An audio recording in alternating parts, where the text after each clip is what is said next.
সন্ধ্যা হলে মায়েদের একটা টেনশন, সেটা হচ্ছে বাচ্চাকে এবার কি নাস্তা দিব। এটা হচ্ছে বিশাল একটা টেনশন। এটা শুধু বাচ্চার ক্ষেত্রে না, ইভেন নাস্তা বানাবো, সবাইকে কি দিব, এটা একটা ভয়ঙ্কর টেনশন। আজকে হয়তো নুডলস বানালাম, কালকে কি বানাবো, এরকম একটা ব্যাপার থাকে।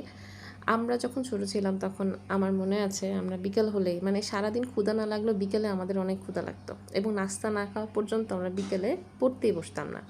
এটা মানে তখন একটা ম্যান্ডেটরি নাস্তা ছিল। সকালবেলা খাই বা না খাই, দুপুরে খাই বা না খাই, কিন্তু বিকেলের নাস্তা ছাড়া আমরা পড়তে বসতে পারতাম না, কারণ তখন এমন ক্ষুধা লাগতো বলার বাইরে।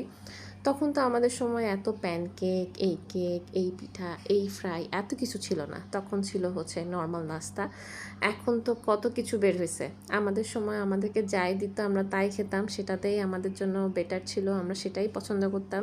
কিন্তু এখনকার বাচ্চাদেরকে যেটা দেন সেটা তো তারা খাবে না, তাদের পছন্দ মতো বানাতে হবে।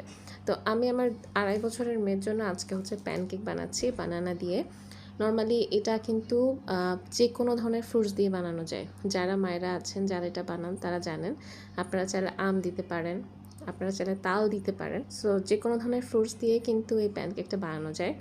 এভাবে ছোট ছোট করে কেটে আমি এখন আমার মেয়েকে দিব। আমার মেয়ে কিন্তু এই জিনিসটা নিজে নিজে খায়, বাকি সব কিছু আমি যদি তাকে দেই, বাট এই জিনিসটা সে নিজে খেতেই পছন্দ করে। বাসায় অবশ্যই ট্রাই করবেন, আশা করি ভালো লাগবে।